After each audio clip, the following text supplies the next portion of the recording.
Neste vídeo, vamos dar continuidade ao nosso estudo sobre comunicação indireta em sistemas distribuídos. Especificamente, vamos estudar o mecanismo de Group Communication, em outras palavras, comunicação em grupo.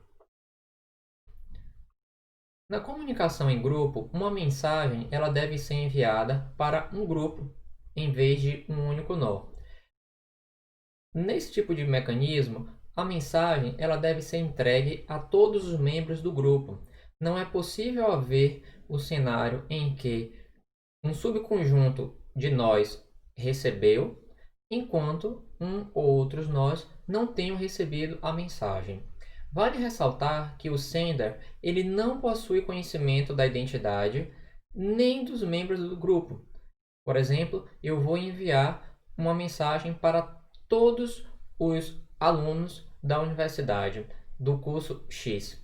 Veja que eu não sei quem são esses alunos e também não sei quem pertence ao grupo específico. E aí nós podemos nos questionar: qual a diferença entre Group Communication e Multicast? Vale ressaltar que Multicast é um tipo de comunicação amplamente estudado em redes de computadores que tem como objetivo enviar uma mensagem para um subconjunto de nós da rede. Vejamos também que o broadcast, que tem por objetivo enviar para todos os nós da rede, é um caso particular do multicast.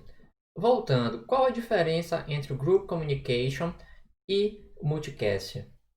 A primeira diferença está associada ao gerenciamento de membros.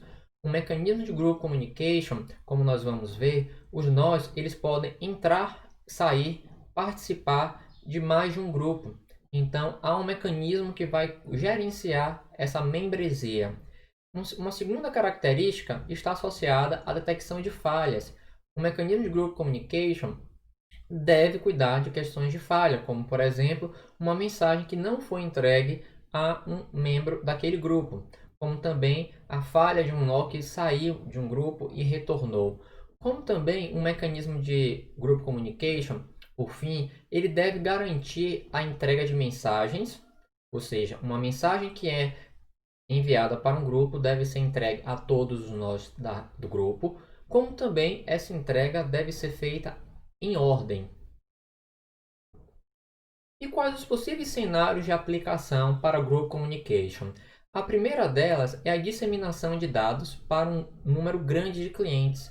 Então, como exemplo, nós podemos falar sobre uma bolsa de valores. Suponha que nós temos várias corretoras e vários clientes operando ao mesmo tempo, observando, por exemplo, o booking da Petrobras. Então, quando houver o lançamento de uma ordem de compra ou de venda, essa informação deve ser disseminada para todos aqueles que estão visualizando, interessados em saber informações sobre a Petrobras. Um outro exemplo também é no caso de bancos de dados distribuídos, onde uma alteração em uma tupla, em uma parte da tabela, deve ser replicada para todos os nós que armazenam, ou seja, para o grupo de nós que armazenam aquele dado, aquela instância.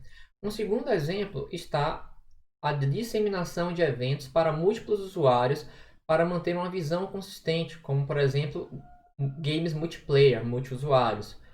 Uma terceira Um terceiro exemplo é justamente a atualização consistente de dados replicados ou implementação de serviços altamente disponíveis. E, por fim, cliente de um serviço de distribuição de vídeo, como, por exemplo, uma videochamada onde os dados devem ser entregues para todos os membros daquela sessão. No Group Communication, os processos eles pertencem a grupos dos quais eles podem sair e entrar livremente. E as mensagens enviadas ao grupo, elas são propagadas, são entregues a todos os membros. Daí vem a necessidade de gerenciar o grupo, a entrada e a saída de membros. O que acontece no caso da comunicação, no envio de mensagens? Vale ressaltar que uma forma trivial de se implementar um Group Communication é replicar mensagens. Uma camada de software ela vai ter ciência de quem são os nós daquele grupo e vai enviar uma mensagem para João, para Maria, para Pedro, para Carla. Só que isso é custoso computacionalmente e não eficiente. Então, uma única operação de envio ela é emitida pelo sender em vez de múltiplas operações. E isso vai nos resultar eficiência, de modo que o envio da mensagem não mais do que uma vez em cada link. E aí eu deixo a pergunta como isso pode ser alcançado. Também o uso de suporte de hardware e diminuição de tempo de entrega para destinatários. Uma segunda vantagem que há nessa abordagem é justamente a garantia. A saber, não há como garantir a entrega de mensagens se o processo emitir operações de send independentes, como também a ordem de mensagens ela pode não ser respeitada.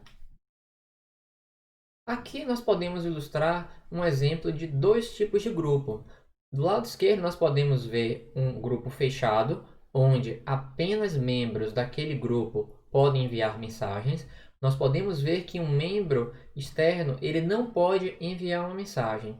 Do lado direito nós temos um grupo aberto, onde um nó externo ele pode enviar mensagens para membros daquele grupo. Vale ressaltar que entidades elas podem participar de múltiplos grupos.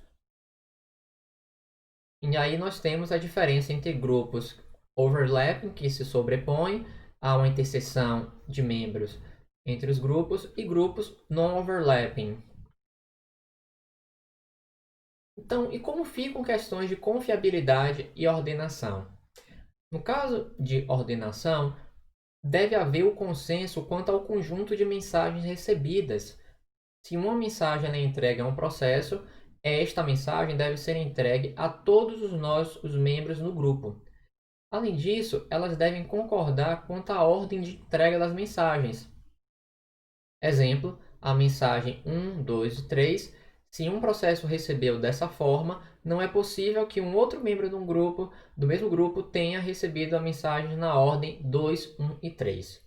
No caso de entrega de mensagens da ordenação, nós podemos ter três políticas basicamente. A primeira delas é uma política FIFO, onde first in, first out, ou seja, uma mensagem que foi enviada primeiro, ela vai constar primeiro quanto o consenso da entrega de mensagens.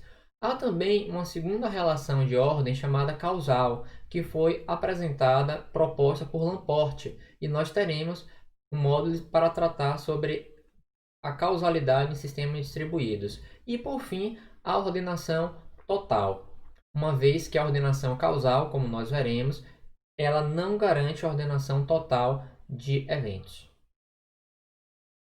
O mecanismo de comunicação em grupo deve também realizar o gerenciamento de membresia. Como comentado anteriormente, os nós eles podem entrar, sair, como também falhar. E aí, esse mecanismo deve oferecer uma interface para gerenciamento de mudanças, como, por exemplo, criar, destruir um grupo, adicionar, remover processos.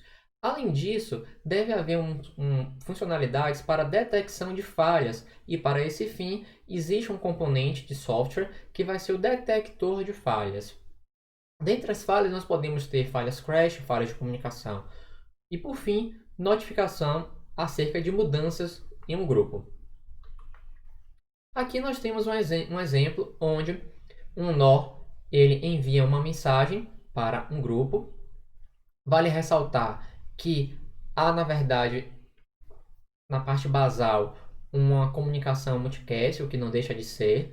Porém, vejam que uma camada de software vai fazer justamente a expansão do endereço do grupo. Em outras palavras, um grupo identificado por ID 2 alunos, ele vai ter que ser traduzindo em endereços IPs dos nossos correspondentes. Vejamos também que o grupo ele pode ter vários eventos, como por exemplo, o nó central ele está deixando aquele grupo, já o nó inferior ele está falhando e o último nó ele está tentando ingressar naquele grupo. E aí nós temos justamente um mecanismo de gerenciamento de membresia.